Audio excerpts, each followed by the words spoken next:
Really, the big goal is learning that. The second step we help with is becoming financially solvent. And then once someone's got that foundation, then starting to achieve greater financial freedom with one of the end goals of financial independence, not having to trade time for money anymore. Welcome to the Average Joe Finances Podcast. Are you trying to get out of debt, invest, or just not sure where to start? Then this is the place for you. We discuss different ways to get out of the rat race and build your wealth. Join us on this wild ride to financial freedom. Hey, welcome back, everybody, to the Average Joe Finances Podcast. I'm your host, Mike Cavaggioni, and today's guest is Jerry Fetta. So Jerry and I were talking a little bit before we hit the record button. I understand he's down in Florida enjoying that sunny weather, and I'm enjoying the sunny weather out here in Eva Beach, Hawaii. So we kind of had something to bond over really quick. Hey, Jerry, just looking at your background, it's super exciting to have someone like you on the show and share your story and what you're doing. So thanks for joining me today. Yeah, thank you so much for having me on, Mike. By the way, I used to live in Alaska, believe it or not. Oh, wow. I've had the extreme colds and the extreme hots now. Wow. Yeah, definitely. You know what? Let's get into that. Let's talk about that a little bit. Having you come on the show, I'm going to ask you the same question I ask everybody that first comes on. And we want to know a little bit more about you. So if you could share your story, how everything got started for you. Definitely want to know how you went from Alaska to Florida. It's two different sides of the world, pretty much. How did you wind up in Florida, and how did you get to where you are today? Yeah, we moved to Florida about a year ago. Just to backtrack, my company, Wealth DynamX, I've been in the financial industry for about a decade now. And that's actually what I started doing at 18. I was a personal trainer and a bodybuilder for a little while. I transitioned into finances. And I saw a lot of parallels. That's what I liked with that. Earn more than you spend, burn more calories than you consume, like similar parallels. And so I did that for many years in Alaska. And that's where I grew up. I lived there for about 20 years. And as I grew my business, I started, especially in today's day and age, getting a lot more digital. And so we were able to start really being more of a cloud-based interface. So I was in Los Angeles in early 2020 doing some work and seeing some clients down there. And literally right when COVID had hit.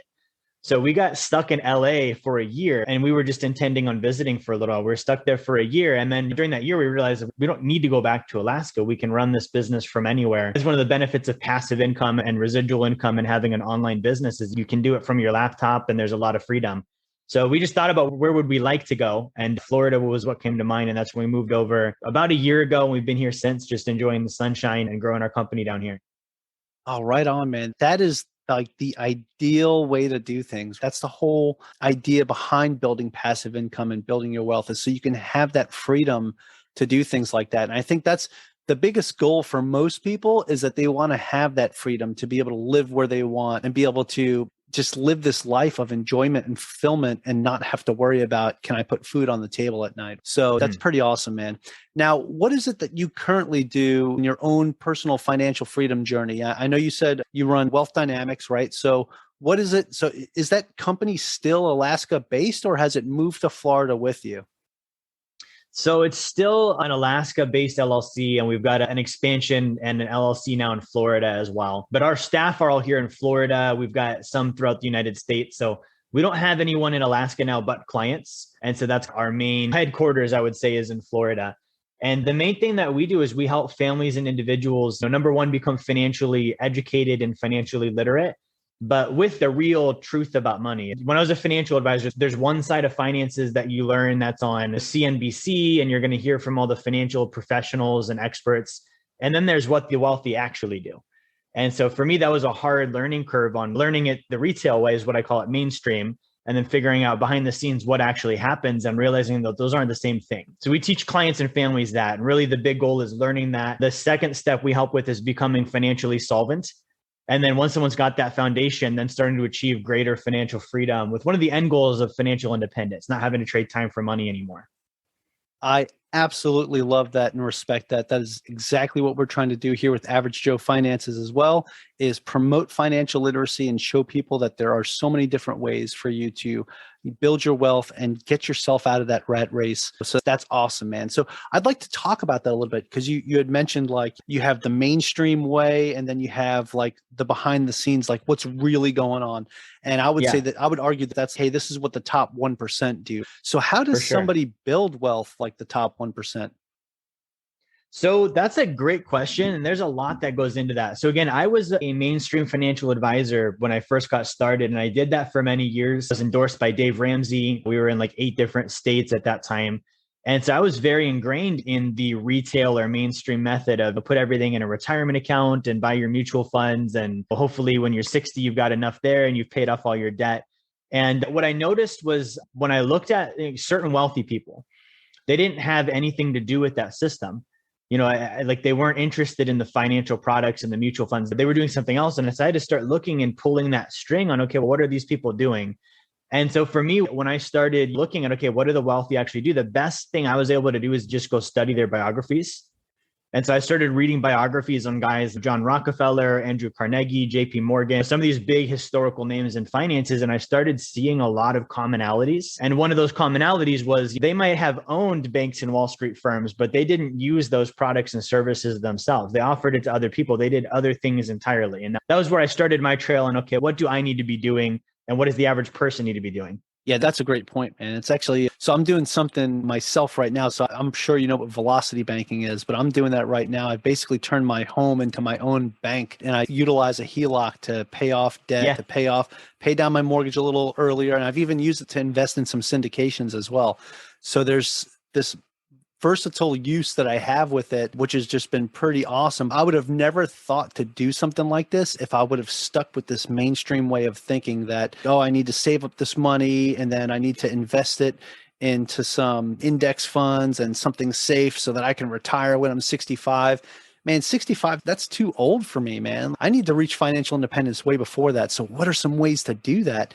And that's when I started looking into all these different alternative methods of wealth building. Can we talk about that a little bit? What are some strategies that you focus on now? Because, when you said you were endorsed by Dave Ramsey back in the day, then, this is like 2 different worlds, right? Because he's all about, hey, pay off debt, stay out of debt, stay away from debt, and that's it. So it sounds like you're on the other side of the fence now where you utilize debt as a way to mitigate and use it or leverage it right to your advantage. Can you share with us like some of the strategies that you do?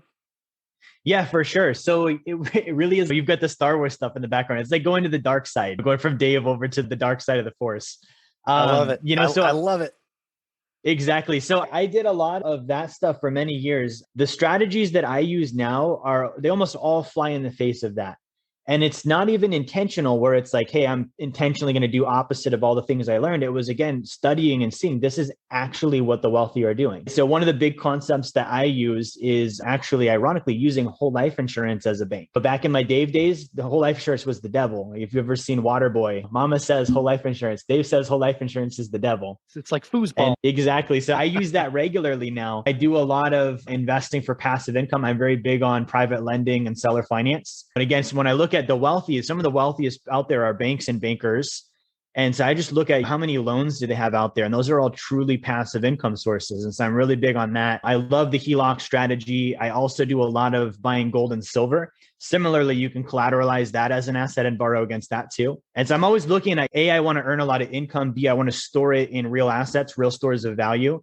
But C, if I can, I want to collateralize against those assets and invest those in immediate, truly passive income sources. So I can double dip. I want to earn interest on the store of value, the asset, and also the thing I'm investing for, and not have to pay the taxes on that loan. Yeah, that's fantastic. And a great way to look at it too. I love the term that you use there, right? Where you double dip. And I know a lot of people that do the infinite banking strategy with life insurance. And that's one of the beautiful things about being able to borrow from this policy while it's still gaining interest and invest that money into another cash flow producing asset that's going to create more passive income. And now you get that double dip effect, which is just absolutely awesome, man. Now, I'm curious because I haven't heard too much about people doing that with gold and silver. So you're buying like actual physical assets of gold and silver and then borrowing against that? Like, how does that work?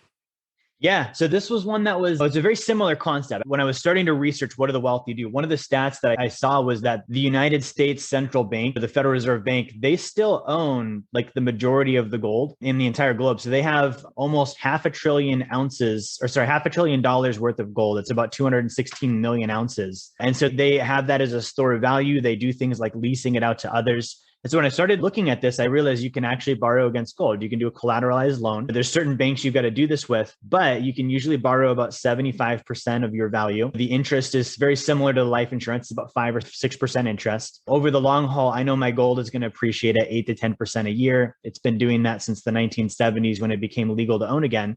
So I can really do that same arbitrage play, borrow against the gold. And what I like to do is when I do that deal, so I borrow against it, I invest it for passive income. I'm usually going to save that passive income anyways, right? And I'm going to accrue it until I can do another investment. So I go ahead and I deleverage. I pay my line of credit directly like a checking account. And then it pulls that loan value down, the gold appreciates, and then I can do another deal that much faster. That's like exactly what I'm doing with the HELOC right now too, which is awesome. Yeah, same concept. So I call those tier 2 and tier 3. It's the tier 1 is the life insurance, tier 2 is the gold, and tier 3 is the HELOC. Yeah, that's awesome. So with gold, and you're saying like most of the lenders that will do it for you, they say it's around 75% of the value of the gold. But the funny thing is, like when you look at other ways, like I know M1 Finance will let you borrow against your paper assets that you have in stocks. And I think they let you go up to 80%. Oh, no, maybe it's less than that. Maybe it's 60%. So you have a 40% buffer. But when you think about it, if you could borrow up to 75% of the value of what you have in gold, that you still have that 25% buffer. And I can't remember the last time I've seen gold really drop in value 25%. So it keeps you in a pretty safe spot that if something was to happen, that you can always cash that out if you needed to. So that's a pretty interesting way to do it versus, for example, like the way I'm doing it with the HELOC, my home can go down in value. It's not likely that it's going to be something crazy like 2008, but it's very possible that it can go down in value. So it depends on how safe you want to be. So I only took out maybe 1/4 of what I was eligible to take out when it comes to the equity on my home. It's just one of those things. I wanted to play it safe, but at the same time, it gave me enough that I could do what I wanted to do with it. So it's very interesting that with gold, they'll let you do 75%. Now, you had mentioned silver as well. So is silver more of you're just buying and holding silver? Because the way I look at it, silver in the future might be, well, not be worth more than gold, but the uses for silver outweigh the uses for gold. Gold is nice. It's for jewelry. You don't see it too much in technology. Silver is used for so many things because of it's very good. It's a very good conductor of electricity, right? So you see it in a lot of phones and other electronics and things like that. Where do you see using silver as a hedge against inflation? Yeah, that's a great point. So I do own a little bit of silver. So when I'm borrowing against assets, there's 3 key metrics that I look at. The first one is against the asset I'm borrowing against itself. What's the compounding annual growth rate? So that's going to tell me on average, what can I expect? The other stat that I look at is the standard deviation, right? So how far above or below that average number could the pendulum swing? And then the third one is called the max drawdown. What's the worst year it's ever had? And so gold and silver, you can both borrow against same loan to value, 75%. The compounding annual growth rate is very similar. They're both between 8 and 10% over the long term. And I tell people, if you're going to buy these, if you're not going to hold them for 5 years, don't even do this. There's just too much cost involved, and it's a real physical thing that you want to hold on to for a while. The standard deviation on silver is where the main difference happens. It's got about a 25% standard deviation, whereas gold is only about 15. And that means if I borrow, my margin call risk is a lot higher. If it drops down, and my loan is now a higher number than my actual value, I've either got to buy more silver or I've got to pay that loan down in order to get it corrected. And so there's more risk of that with silver. So I like silver as a hedge. It does have the benefit of that deviation is the upswing is the same, right? So silver could go from 20 to 48 an ounce, and it's going to double in some cases like that. And I could take advantage of that.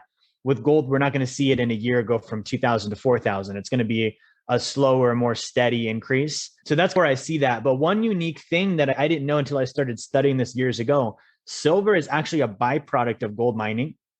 So you can't have silver without first mining gold. It's with milk, you get whey from milk.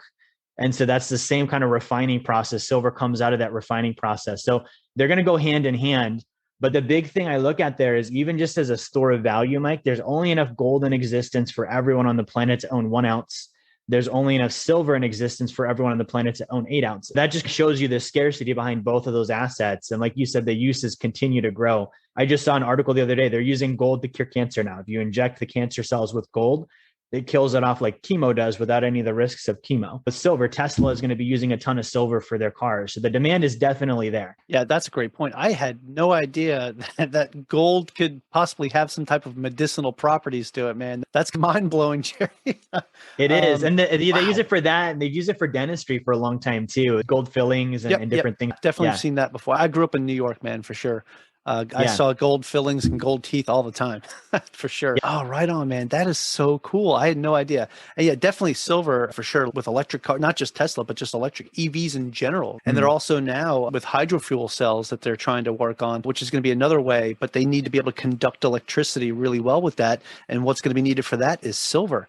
So if you look at a lot of the emerging technologies and just the different things that are happening, there's so many requirements for these finite resources like gold and silver. Like you said, once you use it all, that's it. I've heard of in the future that the possibility of space exploration to go mine gold and silver off of asteroids because they discovered a lot of them do have those same minerals, earth quality minerals on those. But I think we're a pretty long way from that unless Elon Musk gets his way, and then we'll be on Mars in a couple weeks. The irony behind that, and no pun intended, is that in order to go to space, the sheathing that they put on the outside of the astronauts' masks is actually made out of gold.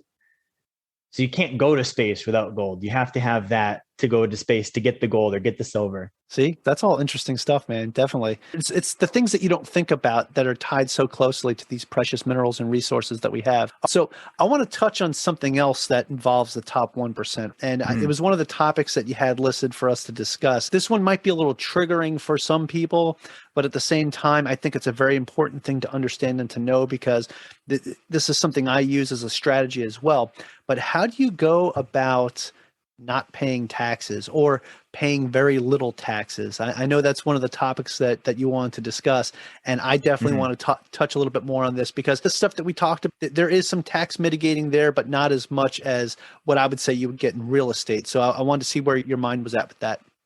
Yeah, that's a great topic. So like you said, it can be a little bit triggering. We're in an environment where we have a group that's saying, hey, we need higher taxes. And then we've got another group saying, hey, no, let's lower it or let's leave it alone. And you really have to take a step back and you have to look at the tax code. So we have, if we were to put this on like a chart, we have the US Treasury, which is the federal government. And then we've got the IRS, which is like their collection agency.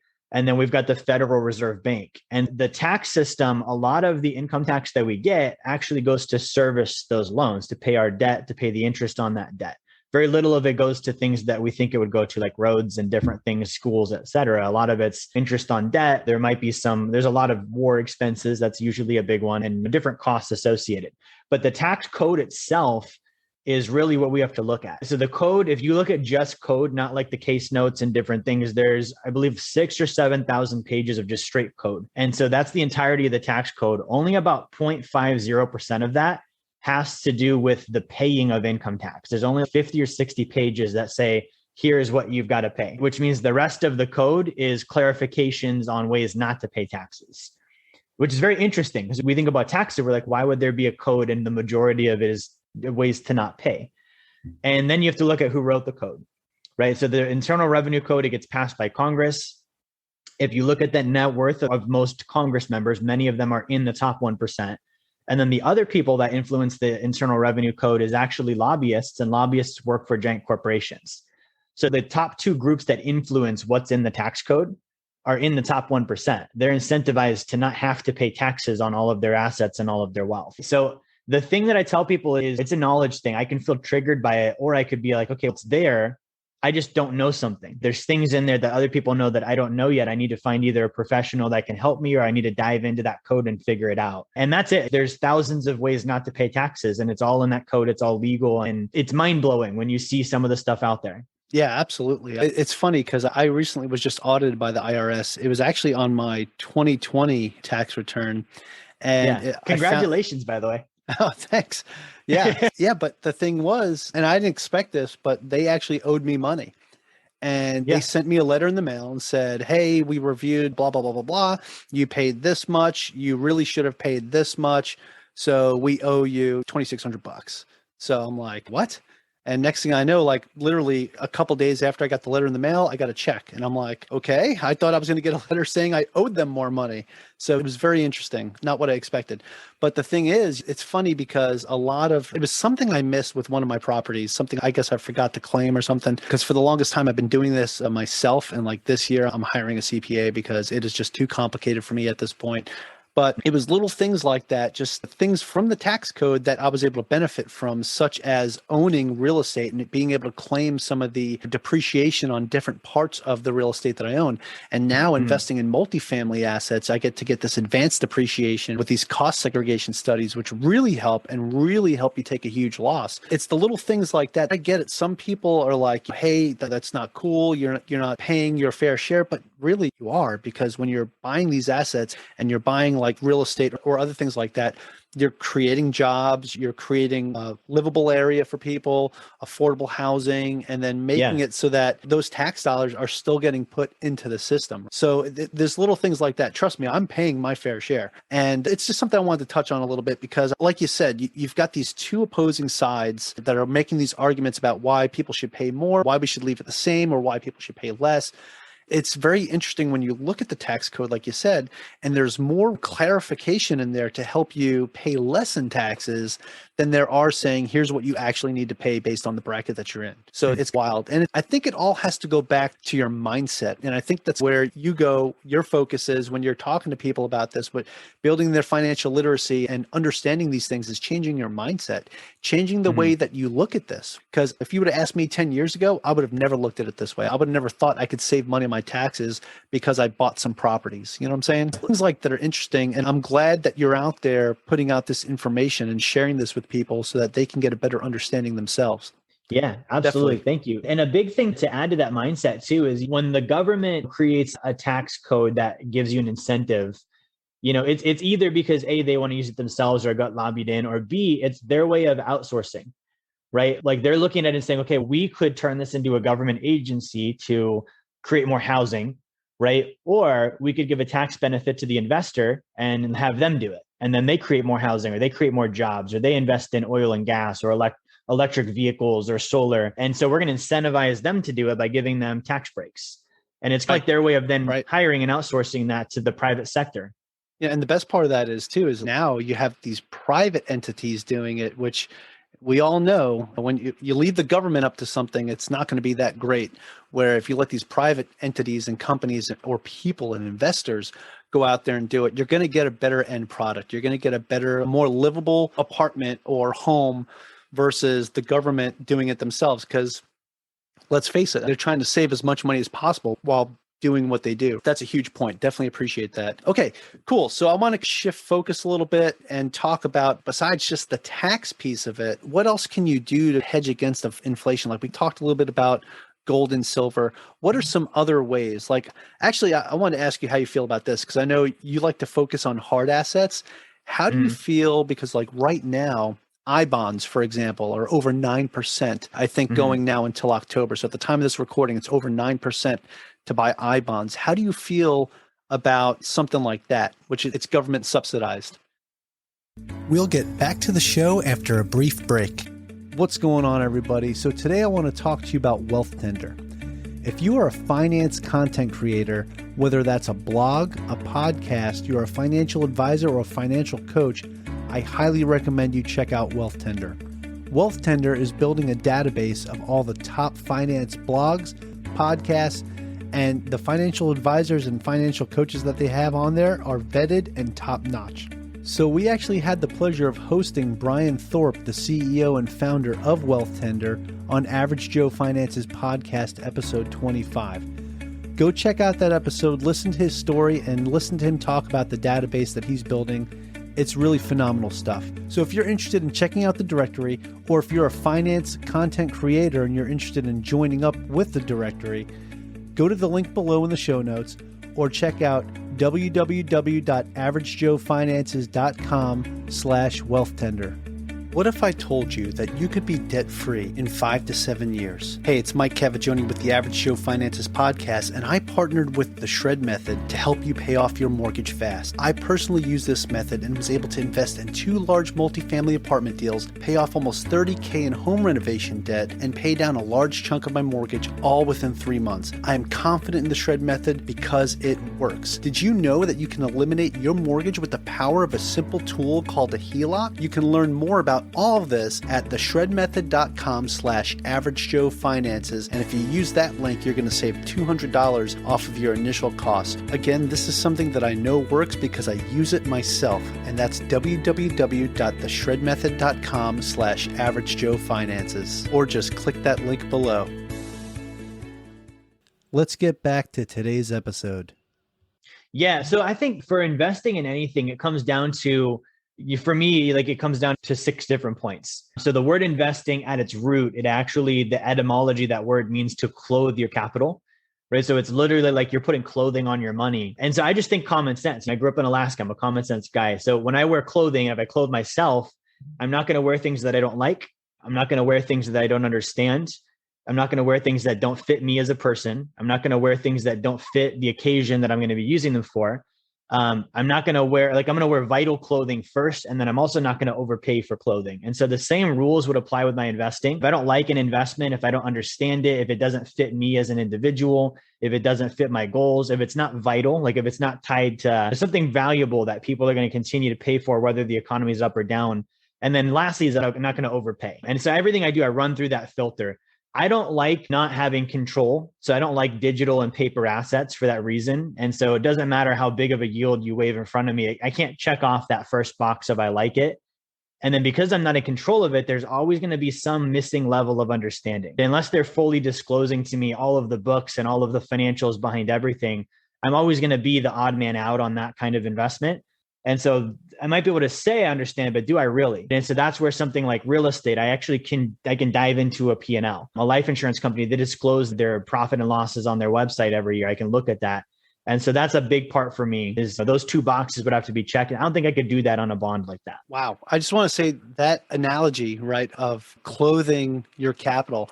Absolutely love that, man, especially the way you tie it in. You're not going to buy clothes. You have to buy clothes suitable for the situation. So when you were living in Alaska, you needed something that was going to keep you warm, right? Versus where you live at in Florida. Right. Yeah, exactly. So that is super awesome. Like when you tie it to something like that, and then you're not going to buy something that you're not interested in or that you don't like, because if it's not something you're going to be passionate about, it's not something you're going to care too much about, there's a lot of room for error right there. You don't want to go out to the store and mismatch clothes and then people looking at you all funny. So there's that aspect. And then also it's about dressing for the environment that you're in. So when the way you describe that, man, I absolutely love that, Jerry. That is fantastic for sure. Yeah. Thank you. Yeah, man. I'm going to use that in the future for sure. I'm just letting you know. Go for it. Somebody brings that up and be like, hey, let me tell you about what Jerry said. Okay. It'll help a lot of people. Yeah, that is super cool, man. All right, I want to kind of transition to this part of the podcast that we call the final round, okay? I'm going to ask you some hard-hitting questions, 3 hard-hitting questions, and then an opinion-based piece, and then we'll go from there, okay? Let's do it. All right, let's do it. All right, so the first question I have for you, Jerry, okay, with everything that you've had and that you've experienced from being on the traditional or the mainstream side to where you're at now with alternative investments and building wealth like the top 1%, what would you say is the biggest mistake you've ever made? The biggest mistake that I ever made was not checking where the information I got, where it came from, and if it was valid. And I say that because I was an actual financial advisor. I took actual series exams with the state government, federal government, and that's quote unquote gospel. That's the right information. But I never looked at, well, do wealthy people use this? Right? Let me see a practical example. And so I bought into that for several years and I was at the top of the top. Most people don't have those licenses and they buy into it. And so I would say, if I would have just asked that question is, okay, good. I learned this. Where is it? Where is the example of this with a wealthy person in the real world? I think I would have switched over much sooner. Wow. Yeah, that's a fantastic point. Definitely appreciate that answer. Okay. And this is going to tie into the next question I'm going to ask you. And what is something that you've learned over the years that you wish you knew when you first got started? Man, that's a great one. So one of my favorite things I've ever learned, there was a chart that was shown to me back in 2016 or 2017. It showed the savings rate by wealth class. And so it showed like the top 1%, like the next 10% spread, and then the bottom 90%. And this stuck with me as soon as I saw it. For 100 years, it went back from 1913 until 2013, I think, or 2016.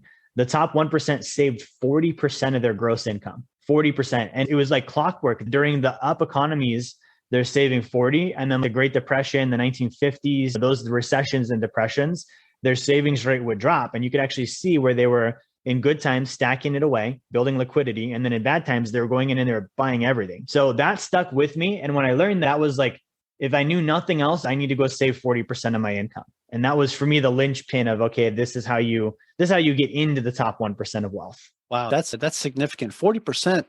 That could be tough for a lot of people to do, but you can get there. For sure. That's a great way to stay focused and disciplined, but you can reap the rewards later on as those opportunities present themselves. So it definitely gives you more liquidity for opportunities in the future. That's for sure. It does. Yeah. Awesome. All right. So this, again, is going to tie into the next question. And so you shared something that you learned that you wish you knew when you first started, but what about, do you have any tips or tricks that you would recommend to someone that is just getting started today? So if you're just getting started today, I used to be a personal trainer. I've done bodybuilding since I was like 16. Make finances a daily habit. Like I related to when I would go to the gym, like you're not going to get in perfect shape in 3 weeks. It's got to be a daily thing. So with my clients, we have this thing called the Big 3 challenge. And so it's a triangle. You check off one point of the triangle and try and do all 3 of them every day. The first one is every day you want to learn something about money. Spend 10 minutes, go on Investopedia, watch a YouTube, and whatever it is, do something to increase your financial literacy. The second point is every day do something to earn more income. You're already working, but we're saying do an extra, like something extra to earn more income. And then third is reconcile and rate your transactions, paying attention to where the money is going. And that's something I'd say if you're just now starting, do that Big 3. If you do that every day for 90 days, it'll become a habit. Then it's just on automatic.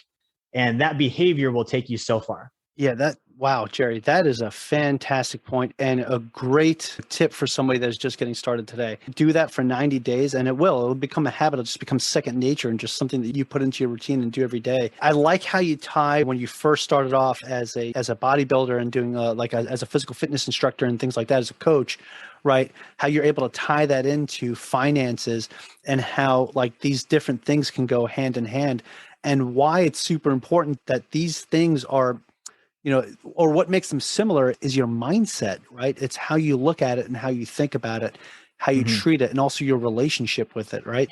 You can't just go into it saying, oh, I'm going to do A, B, C, and D, but I'm going to get to that later. That's like me. Yeah. Like when I say, oh, I'm going to go for a run, I'll go later this afternoon when I'm done with everything. Sometime. And then when I'm done with everything, I'm like, I'm tired right now, not really feeling like it. So it's the things like that can break you out of that habit. So you got to stay disciplined and stay focused and stay on track. So that's huge, man. Absolutely. All right. So the final question I have, this is more of an opinion piece, but you're pretty well versed in this stuff. So obviously you get some great information, some great content from somewhere. So you're also absorbing stuff yourself. So do you have a favorite business, investing, or real estate related book or podcast or both? Yeah. So like I said, I did a lot of biographies. So I wouldn't say I have one particular book. This might be a cheating answer, but I tell people like, go learn about old dead people, go read from guys like Rockefeller and Carnegie and their biographies, because you can just dive into the data. One of the best books I read was Gospel of Wealth by Andrew Carnegie. I would say that would maybe be my answer. At one point, the richest man in the United States, and he died penniless because he gave literally all of it away.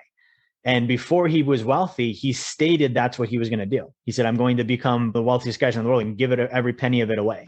So when you see that, like, setting the goal, and then you can see how he did it all and how he built it and then actually followed through on the plan, like that for me was just beautiful. That's the goal for what I would hope everyone could do. Wow. Yeah, Jerry, that is great recommendation. Wrote that one down too. Gospel of Wealth. Definitely go check that out. That one's getting added to my list as well. But yeah, that's a great point. Go read the bios of the old dead people that have come and gone, but have done amazing things during their time here on Earth. Okay, great. So this was fantastic. That's the end of the final round. I really appreciate your answers. This has been an absolutely awesome interview, man. But I have one more question for you. And this one's really important because the people that have been listening to this show are like, man, I really what Jerry's talking about, everything that he's all about. I want to learn more about him and the content he's putting out. If you could share with us, where can people find you? Do you have a website you could share with us? Any social media accounts or anything like that?